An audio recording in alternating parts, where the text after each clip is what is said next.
All right, welcome back to the channel. So Konami decided to do something really interesting this past weekend following YCS Houston, which is they are now putting top 8 deck lists up on the official website. I think this is amazing. We do need this type of content because it is hard to track down the players who make top 8 at Ultimate Time Wizard tournaments and find them in deck profiles. Some people actually don't even like to do deck profiles, which I understand. If you feel like your build is really good and it's proprietary or whatever and you worked really hard on it and you don't want to share it, that is your prerogative. However, from my perspective as a content creator and someone who wants to enrich the community, I like having a deck list available. So having them all here by Konami officially is really, really cool. This is just one step further into higher quality of life for the Edison community. And I hope that they continue to do this. I also like that it's kind of an additional prize to what you get for, making top 8. Obviously, it's a sense of accomplishment. But seeing your name on the top 8 list is something that I remember from back when I used to play Yu-Gi-Oh! In 2010 and like all the way up to 2017 when I eventually retired. But that's how people learn who the top players are. That's how information spreads. It's just really necessary to have top 8 deck lists. And, if there's a top cut, have the deck list, have the names of the people, celebrate them, and we all prosper. Also, I want to say that at the end of this video, I will be doing a giveaway for this Yggdrasil Materials mat. So yeah, we're going to do an 8,000 subscriber giveaway. This is a mat that was sent to me by Yggdrasil Materials a couple months ago, and I like it a lot. Originally, I was going to keep it for myself, but I figure, you know what? I have so many mats here that I might as well just give it away. So yeah, you can find out how to enter the giveaway at the end of this video, but let's jump into the actual top 8. So starting off with first place, we have Sean Bush, who is playing Vayu Turbo. 41 cards in the main deck. I love a 41 card deck. Bryce, I thank you for the sub. When it comes to Vayu Turbo, I think that this is probably the closest deck to being solved in Edison format. The builds only change very, very subtly from tournament to tournament, if at all. I think this is a standard list at this point. I don't see anything that particularly stands out. The side deck does have Cold Wave, which I found to be interesting. That's a tech started by a true hero. He's siding oppression, manning double DDV. Again, I don't expect too much innovation to come out of Vayu Turbo just because the deck is really, really powerful. It's really good, really consistent, and it's probably the closest thing we have to a solved deck in Edison format. So congrats to Sean Bush on getting first place with this list. And then we have Cameron Paul, second place with a Twilight Sworn deck. Now, there's a lot going on in this deck. There's a Magic Cylinder in the main deck. And I want to say this too. There are a lot of different decks in this top 8. I have been speaking this honestly all year and even at the end of last year, but Edison is a format where you really can top with anything. You can see success with whatever deck you want. You can play as many cards as you want to. Apparently that doesn't matter either. We have people like Dan Rose who's had success against, I think now, 3 Ultimate Time Wizard tournaments, and he's been playing 44 and 46 cards in his Light Sworn deck or his Christia Sworn deck. He won an Ultimate Time Wizard in Niagara, the same one I got third place at. So like, people are playing what they want to play in this format and they're doing well with the decks that they actually like, and I think that's the most important thing to take away. We also said the same thing in the video that I did with Luke Feeney about our combo decks ruining Edison format, because at the end of the day, they can only ruin Edison format if everyone plays combo decks. And right now, everyone is not playing a combo deck. So people still are just playing like what they want. And that's a good thing. Like this Twilight deck here, this person really, really enjoys playing this type of deck. I actually talked to him in the bathroom randomly. I was washing my hands and I heard someone talking about I'm in top 4. And I looked over because he was talking about Ultimate Time Wizard and it was Sunday. And I was like, oh, you're in top 4 of the Ultimate Time Wizard? And he was like, yeah, I'm playing Twilight. And then we kind of talked on his way walking to, his next round. And I wished him good luck and everything. And he ended up making to the finals with this deck. But yeah, this is a really cool list. I know that Twilight is actually one of the better decks in the Edison format. It has a lot of bombs. You get to play Chaos Sorcerer, Dark Arm Dragon, Judgment Dragon, Tragodia and Gores, Celestia, Gale, Caius. Like there's so many of the best cards in the format in this deck, like Double Honest. You get to play Necrogardna. You have a little Raikou package. You have Lila. You have Lumina. Like there's just so many good. This is a deck of good cards basically. Like everything in here is just. These are all very, very high impact cards. Card Trooper. Like your hands are just kind of always going to be pretty decent. And then he just has his tech choices. Like again, Magic Cylinder in the deck, 1 Threatening Roar, 1 Pot of Avarice, 1 Monster Reincarnation. I like it. I like it a lot. And this is a deck that you can also play DD Crow in. Like you can actually just main deck DD Crow if you want it. And I've seen that in the past. Although he's not main decking any crows, but I'm going to look at the side deck. So yeah, double crow on the side, double cyber dragon, deal with the Machina matchup. double trap stun, double my body as a shield. This is an interesting card because this deck already pays life points for JD, but I guess if you're just, you know, resolving JD, you don't really care. But the goal against Lightsworn usually is to get their life points, you know, to 1,000.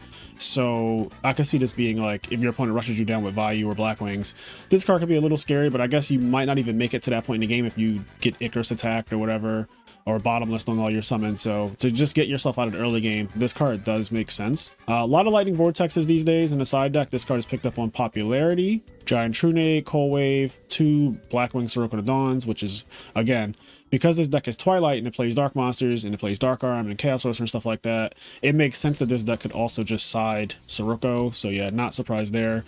And I could even see siding 3 of it, honestly. Like I could see siding 3 of it. In third place, and probably the most interesting deck out of the entire top 8, is Machina Gadgets. And it's Solidarity Machina Gadgets. Ian Coates here got third place. That is amazing. So he did walk away with a giant card.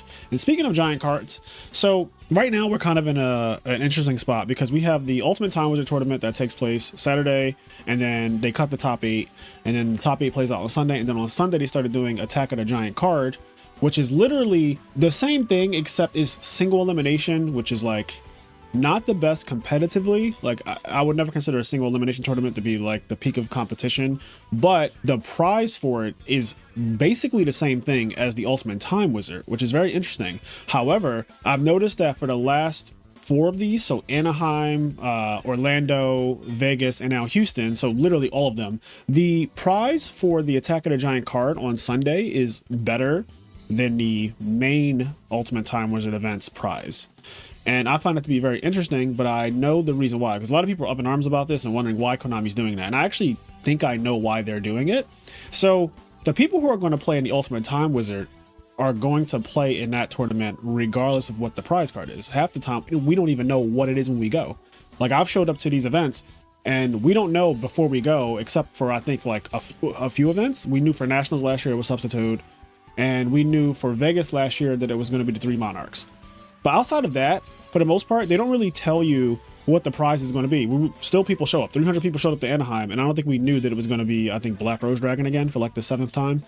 But the tournament in Houston at YCS was Dark Magician of Chaos again. And I think that's the 4th or 5th Dark Magician of Chaos they've given out. They gave out 1 at Vegas. They gave out 1 at, not Orlando, at Raleigh last year.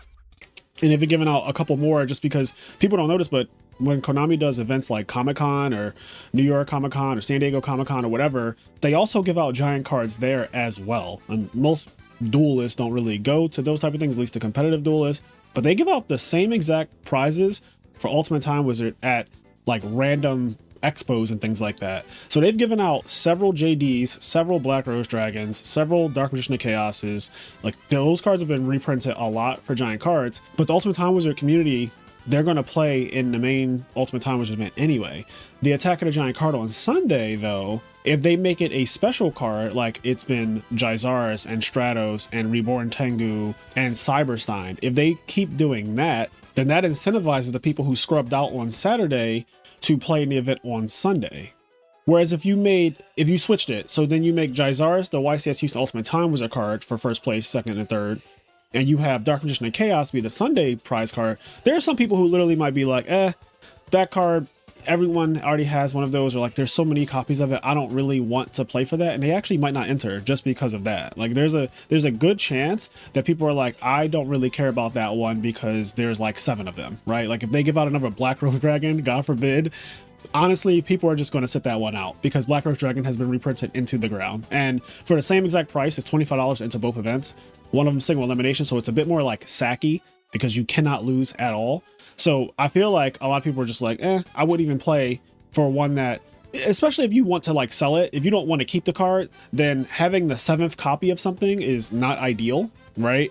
Like the secondary market on the giant Black Rose Dragon and Judgment Dragon and Dark Magician of Chaos now is just going down and down and down because there are so many copies in circulation now, and that will continue to happen if they keep reprinting the cards. But if they have unique ones, those ones are going to be the most expensive, which means that people will feel like, well, I'll take my lottery ticket, my $25 lottery ticket, and I'll play on Sunday. And they draw a huge crowd by having it be technically a better prize than the Ultimate Time Wizard. So that's the marketing behind that. You know, I'm a business major, and that I'm just kind of trying to explain it from their perspective of why they're doing that. Because some people are like, this doesn't make sense. Why wouldn't we get the unique prize card? But it makes sense from a business standpoint, which does not favor us because obviously we'd rather have the prize go to the more competitive tournament, whatever. So anyway, Ian Coates here with his gadget deck. And I'm definitely going to try this on an episode of not only Teach Me How to Cook, but also Master Disaster. We tried to play gadgets. Me and Kenny tried to play gadgets before, and it was a disaster. It was awful. Like literally, I think we went 0-3. I think that's the only episode where we could not win a single set with gadgets, bro. It was so fucking bad. Now, granted, I don't know if our build was like the worst. I think we copied the build though. It's not like we built the deck, but whatever build we copied was just not working. And if you haven't seen that video yet, go check it out. But this is a successful list. I 100% want to try it out. Hopefully it's not just, you know, bait again. But he's maining Horn of Heaven. I think this is insane. Like, how often do you see this, right? And then there's what? Cyber Dragon. One Cyber Dragon in the main deck. You know, you have the option of contact if you want. You can also contact with your opponent's card trooper since that card is very popular. He's only playing 8 gadgets though. 3 green, 3 red, 2 yellow. I find it to be very interesting. I've never considered playing less than 9 gadgets. If you're gonna go over 6, I feel like you just play 9. But I'm certain when I have this player on Teach Me How to Cook, which will be coming up soon, that he has a reason for why he played 2 yellow gadgets. So I can't wait to hear that and observe him actually use the deck. I still have a soft spot in my heart for gadgets because again, I played gadgets at SJC Edison in 2010. And I got 34th place and it was top 32. So that would have been my first ever YCS top, but it wasn't meant to be. And so yeah, tiebreakers kind of screwed me over. I think I went like 10-2 at that event, which is crazy because at that time I don't really think I was that good, but I was able to do that record with a gadget deck. So yeah, this is a good list. You know, I like the smashing rounds, get through the dupe block. Creature swap again helps to get through dupe blocks. I always look at decks in terms of how well do they deal with the dupe block. I'm sorry, I just can't help it. Like we're in Edison format. This is what, year 3 or 4 at this point of playing this format, and if your deck can't deal with the dupe block in a reasonable amount of time or kind of easily, it is just not really Edison viable. I'm just going to keep it a buck with you. Like, you have to be able to deal with that. There are so many frog decks, and I'm going to get to my bracket at YCS Houston as well soon, but there are just a lot of frog decks now. They reprinted Substitute, and there's so many different builds of frogs for people to play, so it's very popular. And gadgets can actually struggle with just a dupe frog, like not even a dupe block, just a dupe frog. So having all of these outs to dupe block in the main deck, the compulses, the smashing rounds, that all helps. And I think compulsory stocks have been going up a lot lately just because one, the card is actually just fine, like it's a good card. And Yi Cheng Li won 2 tournaments with Machina recently. He won the Invitational, and then he also won the Southside Gaming Tournament in Florida a couple weeks ago. And so he was maining 3 copies of this card, if I'm not mistaken, in his machine deck. And it seems to be, it just works really well for machines because they have 3 Stratos, right? Like they get to play triple gear frame. So with triple gear frame, they can also bounce it back to their hand. So they can use this card offensively and defensively. So yeah, and it's also, I kind of consider this to be like an anti-Vayu card because the worst thing you can do to, or I should say, the worst thing that can happen for a Vayu player's synchro is for it to be bounced back to their extra deck. So like, if you just Raigeki break an Armwing, then that is still an Armageddon Knight away from being an Armor Master, right? But if you Wing Blast or Compulse, it is much harder to get the next Synchro Summon out, or not Synchro Summon, but the next Synchro Monster out. And even if you like banish it with Deep Prison, that's still not as bad because they have Burial from a different dimension. And sure, it's a one-of, but like it does come up where because you banish their card, they Burial it back and then they just, you know, OD on you. So Compulse is like the best thing you can do to a Vayu summon. So I consider all machine decks, honestly, any deck that's playing like Machina Fortress essentially is an anti-Vayu deck. Monster Mash beat a bunch of Vayu decks when it won that big tournament last year. Machina Control just naturally beats Vayu, and then also you have like, you know, this gadget deck, which I'm certain he played against some number of Vayu players in the tournament. And outside of getting DDV'd, I think that this deck is actually really good against Vayu. And a lot of Vayu players say like they do not want to play against gadgets. Luckily, no one really plays the deck, but they don't want to play against this matchup. It's not a fun one. You know, Raiko was bad into gadgets, right? Like attacking face down, and it's a Raiko, and you're just like pop a gadgets -1. Does not feel good. So, but yeah, congrats to Ian Coates on 3rd place. Okay, so this is the deck that everyone has been asking me my opinions on, and there's been a lot of comments under videos recently of people saying like, what do you think about the Hero Frog deck? There are two of them top the exact same list, and these guys have been playing this style of Hero Frogs for a while. I actually knew about that because at YCS Niagara last year, I had to play in the fourth playoffs of that event against Dirk Wagner, who's another phenomenal Frog player. And, we're playing a Hero Frog mirror match. I ended up winning, but I knew that his deck has some spice to it because I don't even know if they were playing Dupe Frog then. They're not playing Dupe Frog now. That's for damn sure. Like Dupe Frog, if they were playing it back then, they were probably playing one copy at most. But like at no point did I see a Dupe Frog.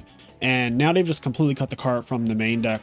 And so, yeah, everyone's been asking me my opinions on this because this has the Frog channel in Edison Format's Discord server really shaken up about like, oh God, what is happening? If we're not dupe blocking, then what's the point? And so I'll give my opinions on this. I looked at this list and I get the vision. I see the innovation here because the biggest threat to like Frog decks in general was Deck Devi. That came out last year after Dream Frogs was built, and Dream Frogs won 2 YCS back to back.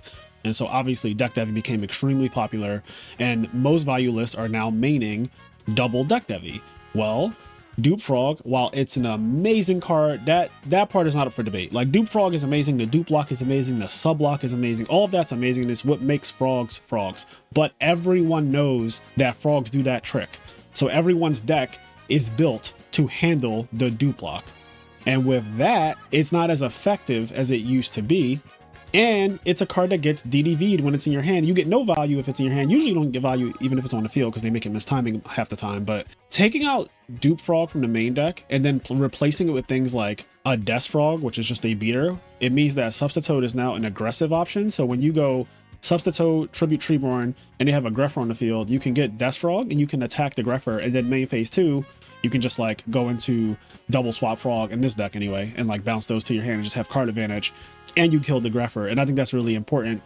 You're also able to kill things like an Armageddonite, so you don't just let the Armageddonite linger on the field. I think that's really, really important. And I counted the number of cards in this deck that you can DDV, and if I'm not mistaken, it's 10. So you have Ocean, Prodigy, 3 Substitutes, 3 Swap Frogs, and 2 Treeborn Frogs. So 3, 3, 2, this is 8 cards right here, and then Prodigy and Ocean 10. They're playing 20 monsters, so only half of the monsters you can even DDV.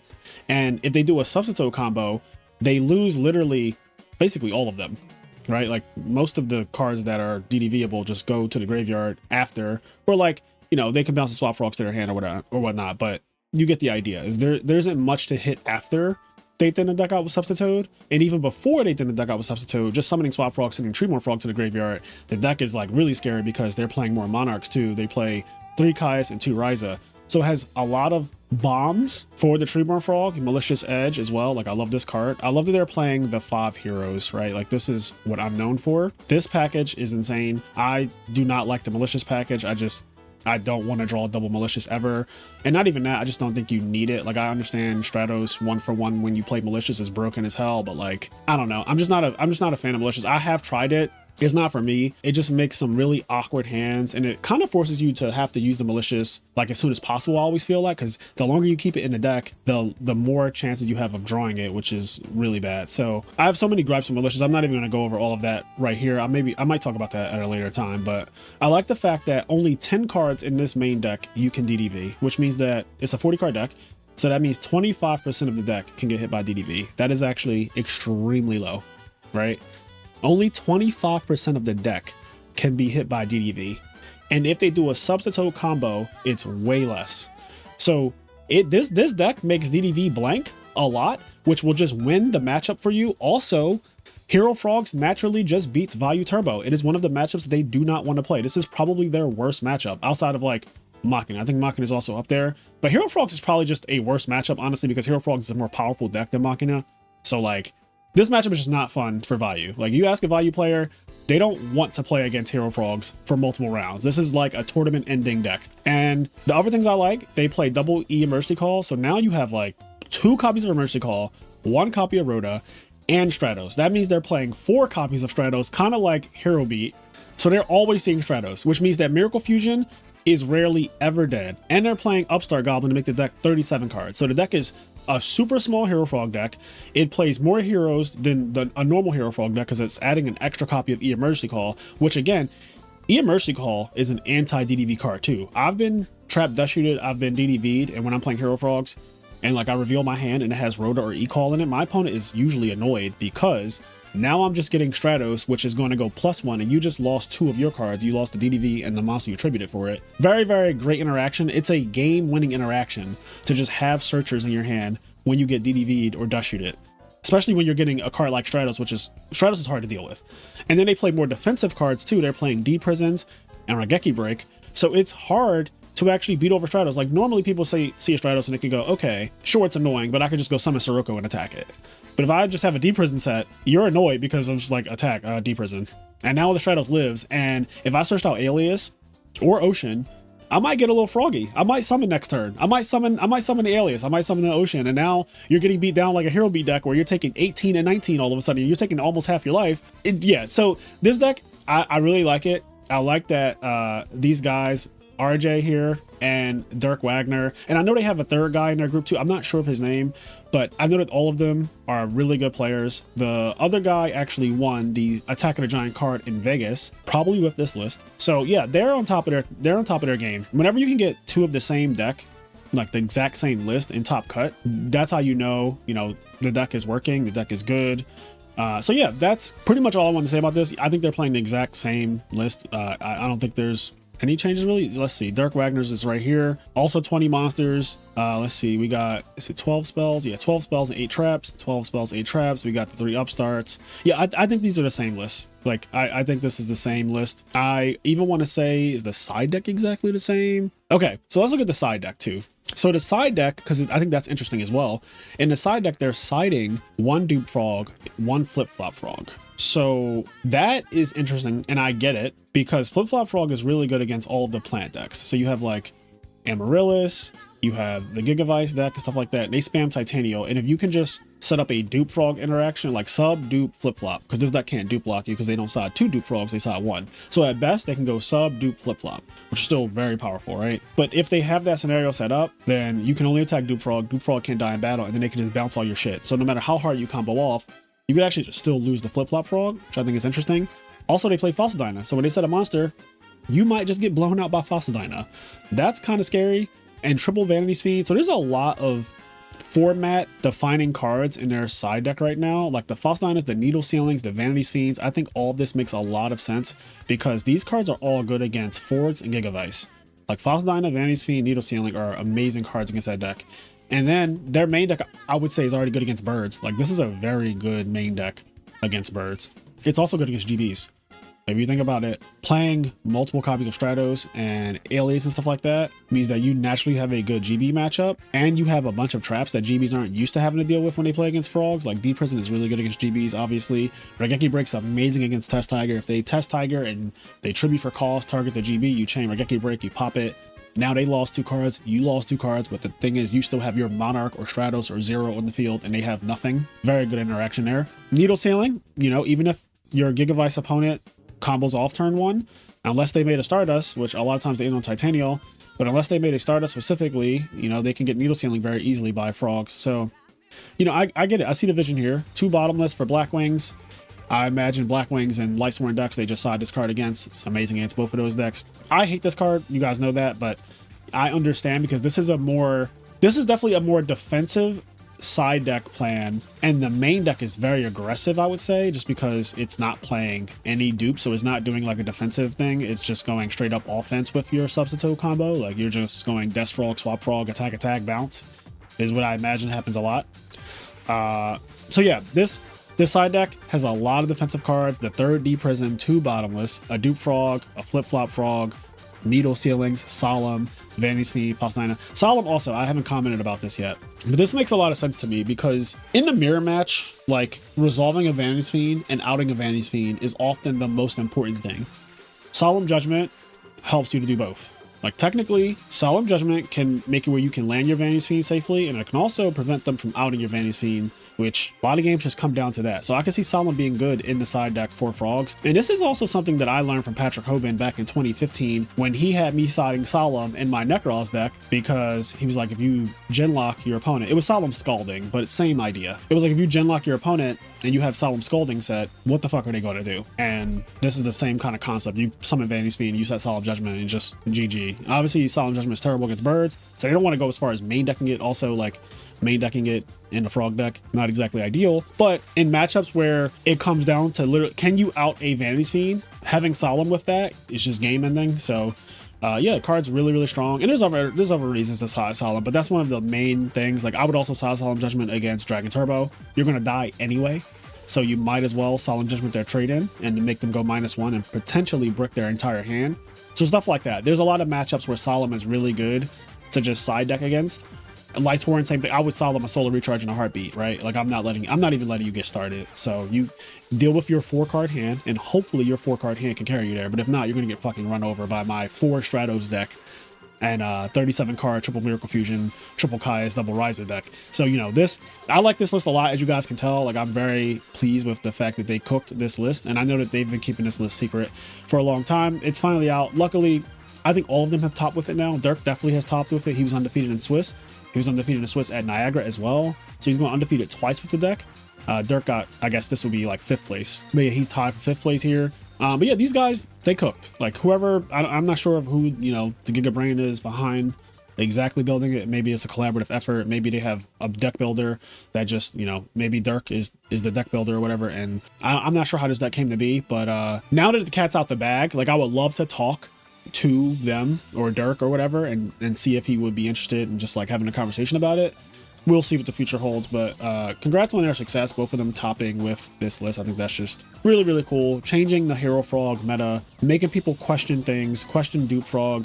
A great player once said, question everything, including Vayu in Vayu Turbo. So, you know. All right, moving on, because again, these are the same deck. So let's see. Next, we have Joe Torres, who's playing GBs, 18 monsters, 1 Prisma.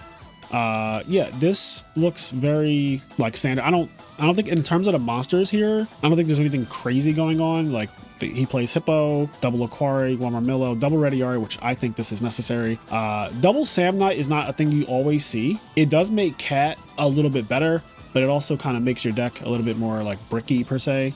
The thing that's most important to me though is like Wabaku. I think this card is fucking cracked out of this world.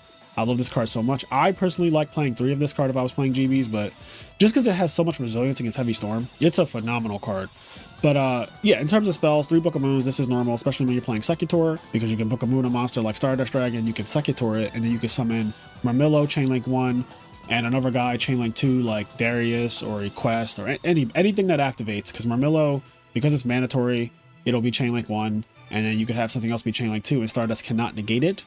So triple Book of Moon helps you in situations like that. It also just helps you to beat, like, Sirocco has no defense. A lot of the Black Wings have no defense. A lot of monsters have no defense. So Book of Moon just outs, like, pretty much everything. Cold Wave makes sense. You know, it's really good against these high spell decks like Gigavice and Forgs. It's also just a good card in general, really. And the traps, you got Double Compulse. Again, this card, the stocks of this card are going high, high, high. Vayu is one of the most popular decks in pretty much every tournament.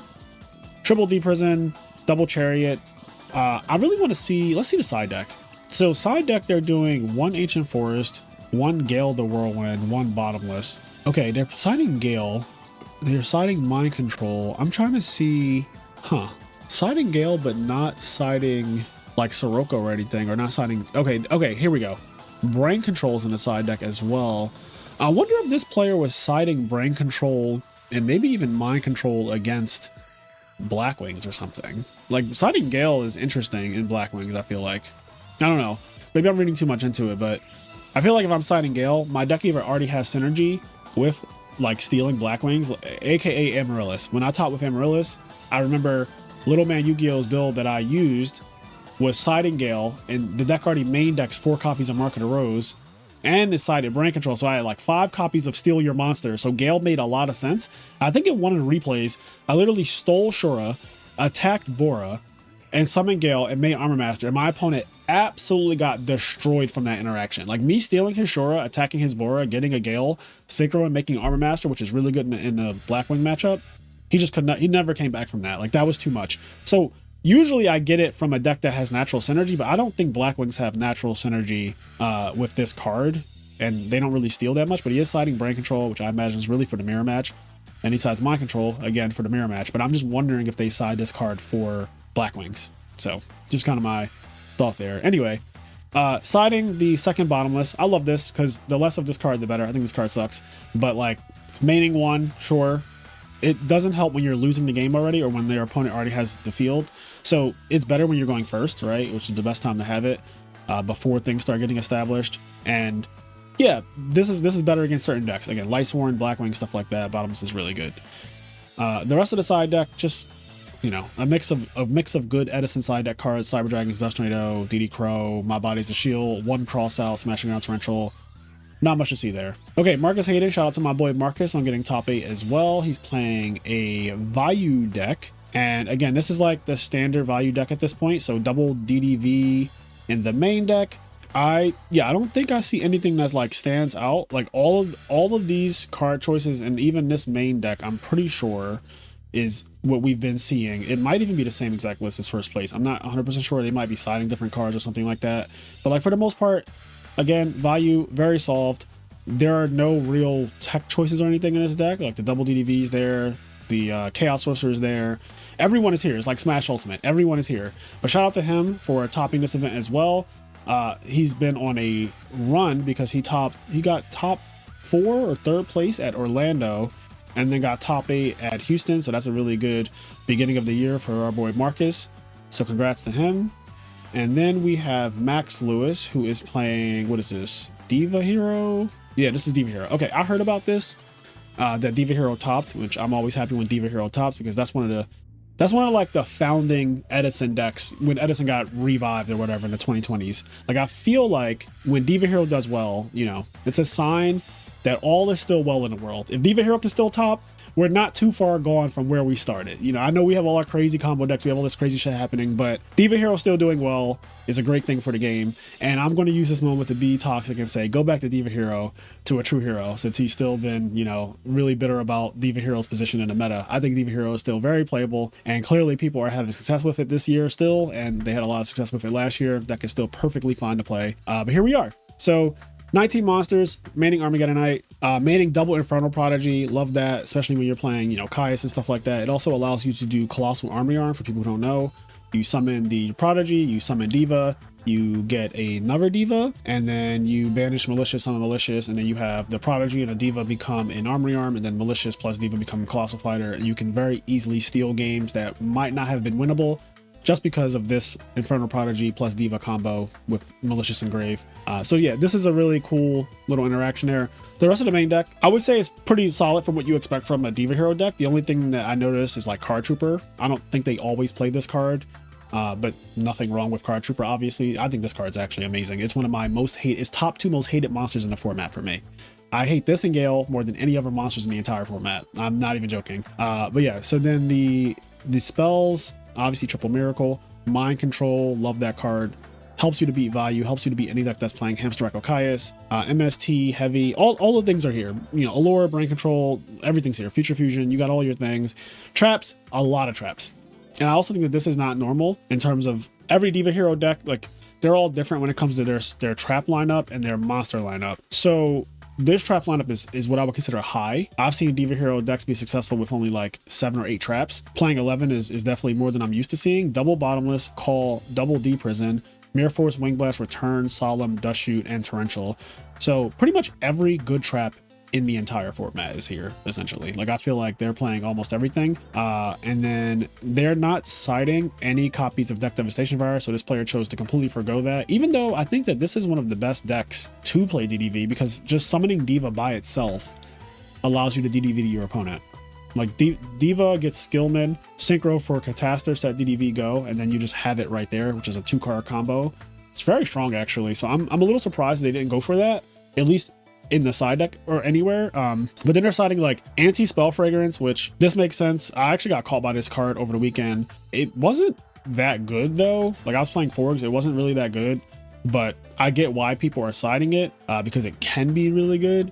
Double Cyber Dragon, double DD Crow, double Dust, 2 Fosdine, and 1 Mask, 2 Stun Meter, 2 Trap Stun. So that is your top 8 decks. Now I'm going to do like a quick little tournament report moment, just for people who have been asking about what happened with me at YCS Houston. So I went last minute, thanks to my boys Pat and Sean Vo for having me. They are natives of Houston and they gave me a deal that I could not refuse. So this event was really fun for me. I ended up going 6-2 and I actually got 16th place. I know a lot of people are like, oh, these events should be top 16 because based on the number of players that enter, Konami has a actual rubric for this many players equals top 8, this many players equals top 16, this many players equals top 32. I'm actually going to pull that up real quick. Okay, so this is, I found this years ago. I've been using it for a while just to know for my own tournaments, like, oh, how many rounds it should be and all that stuff. But basically, if the tournament is over 129 players, you have 8 rounds of Swiss, which is exactly what YCS Houston was, and then it's cut to top 16. And then same thing for this many players, you have top 16. And then once you get to 513 and above, you have top 32. For whatever reason, Ultimate Time Wizard started as top 8, and I don't think that they thought it would grow into what it is now, where it's like a super consistent event that's always getting 200 or more players. And so they just kind of kept it at top 8. It's annoying because a lot of people who would have topped the event, especially people who went X1 and did not top, I feel so bad for. In fact, that happened at Houston. Someone went X1 and did not top Houston. Shout out to GYBU. But yeah, he went X1. He's actually my round 7 opponent. So he was my round 7 opponent playing GBs, and he went X1. He lost round 1. He won 7 rounds straight, and he got 9th place. Again, he went X and 1 and got 9th place, and that fucking sucks. So I'm always saying that the tournaments really should be top 16 if they have the number of players, just following Konami's own rubric here. Like, this is their fucking rubric for how their tournaments work. They're just overriding it for Ultimate Time Wizard for some reason. I just don't get it. It's been like this for a while. I don't really complain about it anymore just because, like, I know that it's not going to change unless they want to change it. No amount of complaining about it is going to do anything. I almost feel like a lot of times when people complain, they just stay obstinate about the subject on purpose. That's honestly what it feels like. People will say like, oh, something should be banned, in like Modern, and it is a really toxic card. They just won't touch it.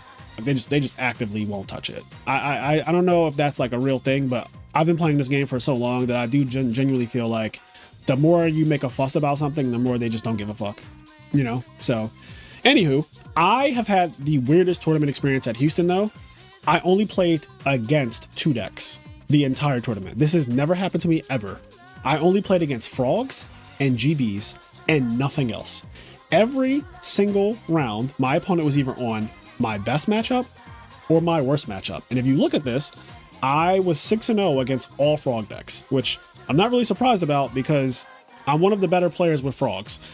But then I played against 3 GBs, which is really annoying.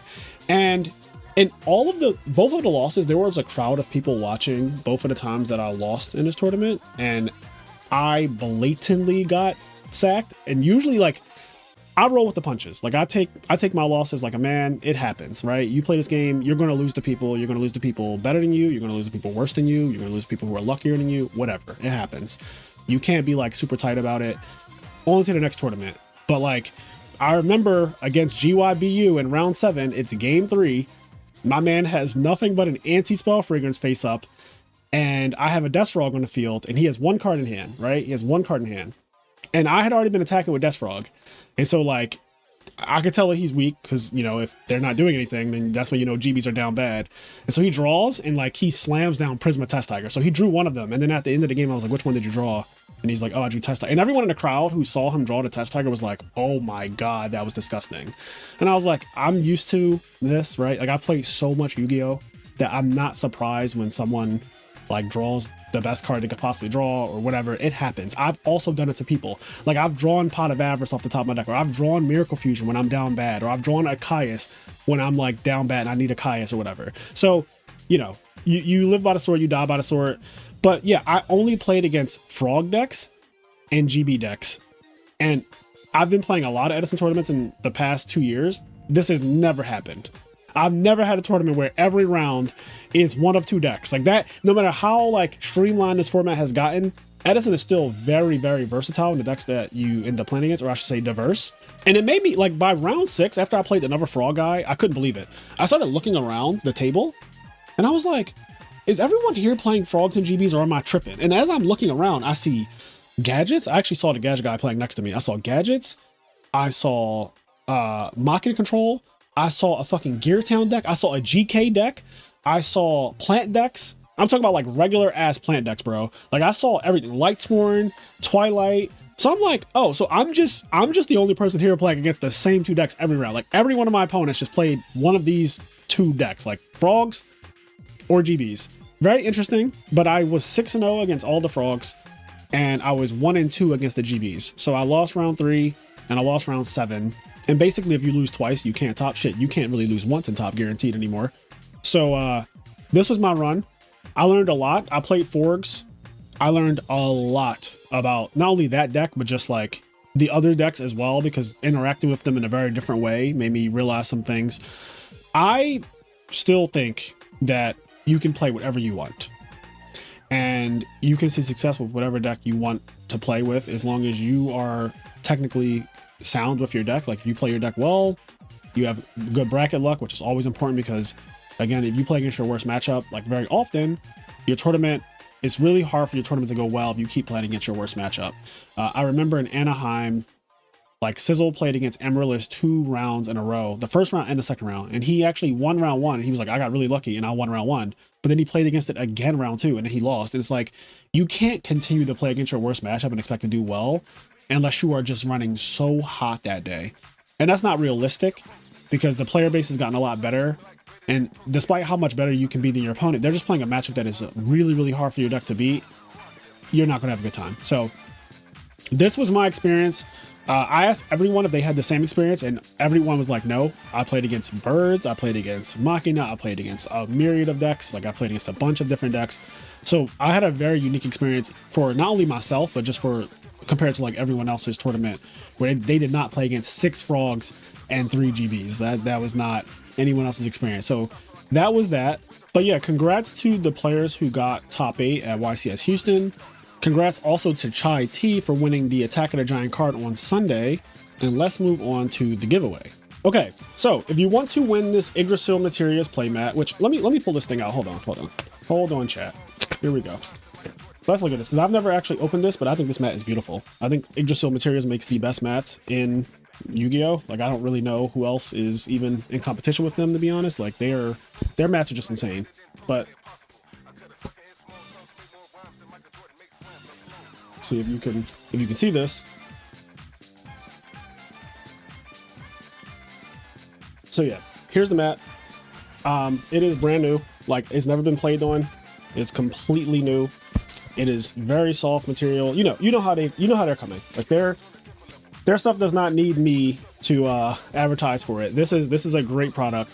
You can win this mat. All you have to do is subscribe to the channel, right? That's number 1. Subscribe to the YouTube channel. So please, if you're watching this and you haven't subscribed, subscribe to the YouTube channel. That's first. Second, leave a comment that says no dupes. Okay? No dupes. You can include other things in your comment. You can say congrats or whatever on, the channel, love the content. As long as you include at somewhere in your comment no dupes, because we're going to use a bot to pick the comment. No duplicates, please. In terms of entries, like do not comment 5 times, because if you do that, you will be disqualified from having a chance to win. But all you have to do is comment no dupes. It'll be up on the screen. Editor, put it on the screen. It'll say no dupes. Just leave that in your comment. That's all you have to do. Subscribe to the channel.